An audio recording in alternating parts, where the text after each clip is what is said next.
Let's set the record straight. You and me, we ain't nothing alike. Let's set the record straight. Those words you say, they hold no weight, they like. Let's set the record straight. You'll never break the man before your eyes.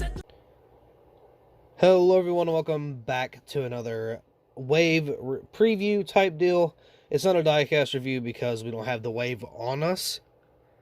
Also, right off the bat, if you couldn't tell, I don't feel good. I've been sick for all day. Basically, I've been really stuffy, and I've mentioned before in the videos that I have released recently was, it's kind of been a back and forth sickness. I don't really know why, but today is the worst it's ever been. Again, I've had some different symptoms, like it was hard to eat earlier. I was eating and it was hard to swallow stuff. That was also came with liquids. I was drinking water and it was hard to swallow that as well. So, don't really know what's going on, but I am getting sick, or I've been sick. I don't know where the progress has been so far, but again, it's been off and on. So Lionel just released, was this yesterday they released the Wave? Was this Wave 10, I believe? Yeah, it was Wave 10. So I'm looking at the website now. Of course, you will see the pictures and all that. But starting off, we got the Kyle Larson Freightliner for 2021. We've already had this in the Gold Series. And I said before, in the Gold Series review, I think it was the review, but I was talking about making the Bristol Dirt diecast the custom because it ran at this race. Not only that, the whole front end was missing, so that would have been a pretty fun diecast, and I said that I was going to just decal it. Well, now that it's in the Authentics line, I don't have to, so I am going to wait until I have the opportunity to see if I can get that diecast in order to make the custom. So there's the first one. Kyle Larson diecast was not, you know, anything surprising. It's Kyle Larson, and same thing for the Dell Jr. This was the Fight Hunger iRacing scheme. I wouldn't have known we would have got a 88 Cup car, even though it was iRacing. If you told me it was going to get an 88 Cup car, Dell Jr. 88 Cup car in 2021, well, 22 technically, but the car itself was 2021, I would have said you were crazy, because even though, yeah, iRacing is a big thing right now, of course, Dell Jr. kind of hops on from here and there for any type of events or anything, but it's pretty cool. I think it has a Dayglow number, spoiler, and splitter, so it's kind of like a partial throwback to the old Chase for the Cup style, so I do kind of like that. It's pretty cool. Next up, we got the Ryan Newman Kohler with sticker, and all these are stickers except for, nope, just kidding, they're all stickers. Wait, is the McDowell sticker? I would assume yes. Yep, they're all stickers. Fantastic. But anyway, got the Ryan Newman Kohler. I'm pretty sure I've already picked this one up. This is a very late release. We've had this for a while in the Gold Series. So that's kind of a miss, but I mean, it's still cool to get a Newman diecast in the Authentics line. Again, still kind of a miss. Same thing for the Larson, because, well, no, not really, because the Larson could be something that could get rare. Larson's a very popular driver right now. Ryan Newman, not so much. And I think they're available online, like eBay. I don't know if K-State or Lionel or even Circle B has any in stock, but it came out forever ago, so that is kind of a miss in my opinion. Next, we got the Christopher Bell DeWalt. Again, also have a sticker, which is not really the greatest, but it's an awesome paint scheme. I think we've already got this in the Gold Series also. Now, we didn't get it forever ago, so it's not really a too big of a miss, but I do think we could have replaced it with something else. Maybe a race win from either Larson or McDowell, you know, just saying. Next up, we have the Austin CINDRIC, which is a exclusive, I believe, the car shop. Now, he won 2 races in this paint scheme. He won Phoenix and some other race, don't remember, but he won 2 races with that paint scheme. So if I can, I'm going to get 2 of these because I'm not really a CINDRIC fan, not really a Penske person. I mean, even though I think they're going out for Xfinity, but not really a CINDRIC guy. So getting 2 of these, making the race wins will be very fun. And it's both white paint schemes, so the dirt and grime will be pretty awesome on that diecast. Next up, we got the Kyle Busch Snickers Peanut Brownie. This one has been released for a while. Pretty decent paint scheme. Honestly, I'm not a Kyle Busch fan. A lot of people know that. I have a strong opinion about Kyle Busch. but I do back them up in some scenarios, in some cases. But the paint scheme itself isn't really that bad. But I mean, we do have it in the Gold Series. We've had a pretty lengthy release from the Gold Series to the Authentic, so I don't think putting this one here was a great idea.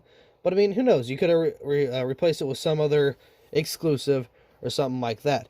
Next up, we have his teammate, which is Denny Hamlin in the FedEx Where Now Meets Next. I don't think this has came out in the Gold Series just yet, but it is going to be released. It's not an exclusive or anything, so not a bad diecast. I do actually like this paint scheme. The box is, pretty okay as well.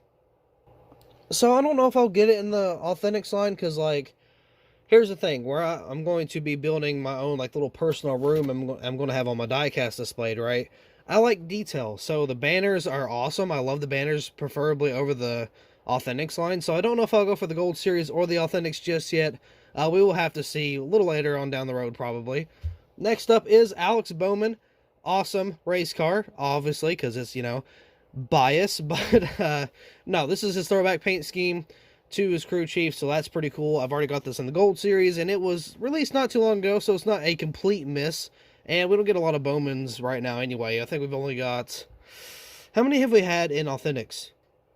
I think we've only had 2, right? Because we had the 48 Ally, the primary, and then we had the race win. And then I think... No, we've had a couple Bowmans. As of recently, we haven't, but before we have. So it's not really a huge deal. Again, I've had it in the Gold Series, and I don't think it's going to become rare anytime soon. One I will probably pick up is the Freight Auctions for Michael McDowell.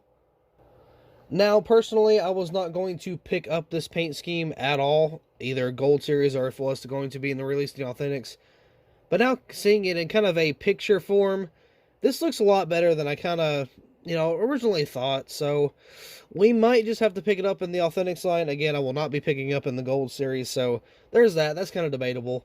But also, for the liquid color, Lionel knows they're going to get a few dollars out of me for this one. This is the liquid color. It's the Alex Bowman throwback. This finish on this car is amazing. Now, I thought the first one was good. This one, in my opinion, is better than the actual standard paint scheme. So that kind of says something.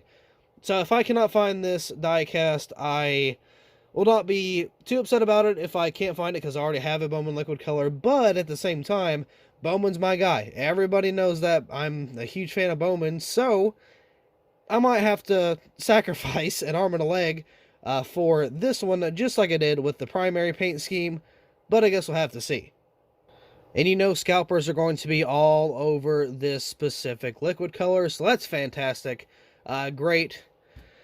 Fantastic. It's nice. But anyway, it's really not. I'm just kidding. But overall, this wave is kind of a dud. Not going to lie, there's a lot of Gold Series releases.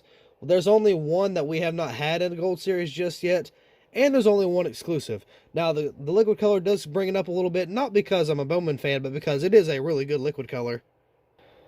Mainly because it covers 98% of the paint scheme, so that's pretty good. I always love the diecast or the liquid colors that do those. So, giving this whole wave an actual rating, a lot of people think it's terrible. I don't think it's that bad, but yeah, we could have a better wave. So my rating on this wave is either a 6.5 to a 7. That's because, again, we've kind of had some dud paint schemes, and not only that, the liquid color is fantastic, but I don't really want to include the liquid color because it's a chase piece for a reason. Not everybody's going to have access to this wave, let alone the liquid color itself. I've already seen people on eBay posting a single diecast that retails for $5, by the way, posting it for $20. No special finish, it's just because it's a brand new wave. That's all it is, but I'm definitely going to wait until it hits my stores. But yeah, so that's kind of the whole wave. Now, again, Dawson CINDRIC is probably the best diecast out of this whole thing, not counting the liquid color, because that's kind of a automatic win for the liquid color to be the best one. So that's kind of my thoughts and opinions on this wave. Again, I apologize for sounding sick. I do not mean to sound sick. That's just the way the cookie crumbles, I guess. But that's all I gotta say, really. I mean, there is a couple that I am going to review, like, okay, so if this was in my Walmart, like, say everything except for the liquid color, of course, here's what I would pick up. The Kyle Larson, the Dell Jr., I would probably get 2 of those. The CINDRIC, I would get 2 of those, obviously, if possible. Again, I'm kind of iffy on the Hamlin. I would get the Bowman just so I can hang it up on the wall, and I would get the McDowell. So I'm not really getting a lot of cars from this, but at the same time, you know, I could use a few for customs, or a couple, well, 1 for customs, really. No, 2, technically, because the CINDRIC and the Larson. But either way, decent wave. Again, it's kind of mid. It's not a very good wave, but it's not a very bad wave either. I've seen worse. I've seen a lot worse when it comes to waves. So I'll give it a little bit of credit. But with that being said, I believe that'll be all for this little wave preview. So thank you all so much for watching. I hope you all enjoyed, and I will see you in the next video.